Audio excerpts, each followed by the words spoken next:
আসসালামু আলাইকুম ভিউয়ার্স। প্রিয় দর্শক, আপনারা যে যেখান থেকে আমার ভিডিওটি দেখছেন তাদের সবার জন্য রইল আমার ভালোবাসা আর অভিনন্দন। আমার আজকের রেসিপি তেঁতুল দিয়ে কাঁচকলার ভর্তা।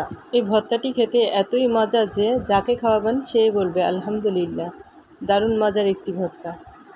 এই ভর্তাটি বানানোর জন্য আমার লাগবে 2টি কাঁচকলা, 2টি শুকনো মরিচ, স্বাদ অনুযায়ী লবণ, 1 চা চামচ ভাজা জিরার গুঁড়া, 1/2 চা চামচ বিট লবণ, ধনিয়া পাতা কুচি, 2টি পাকা তেঁতুল আর 1টি লেবুর উপরের স্কিনটা আমি গ্রেটারের চিকন সাইড দিয়ে গ্রেট করে নিয়েছি। এই ভর্তায় লেবুর উপরের স্কিনটা দিলে ভর্তা থেকে লেবুর একটা সুন্দর সুঘ্রাণ পাওয়া যাবে। আর লাগবে চিনি, আমি এখানে 2 টেবিল চামচ চিনি নিয়েছি। এবার কাঁচকলার বোটার অংশটুকু আর নিচের অংশটুকু কেটে ফেলে দিব। তারপরে একটি সবজি কাটা দিয়ে আমি কাঁচকলাটিকে ছিলে নিব।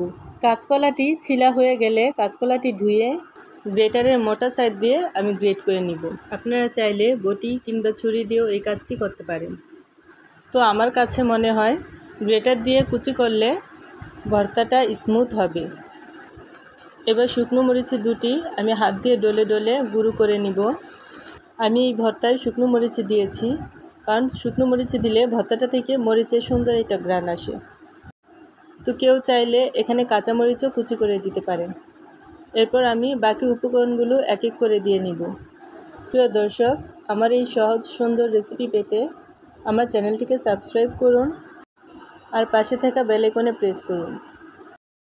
কাঁচকলার এই ভর্তা বাসায় একবার হলো এইভাবে বানিয়ে খাবেন আর কমেন্টে জানাবেন কেমন হয়েছে।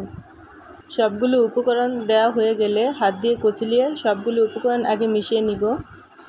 তারপর কাঁচকলার সাথেও ভালো করে কচলিয়ে মিশিয়ে নিব।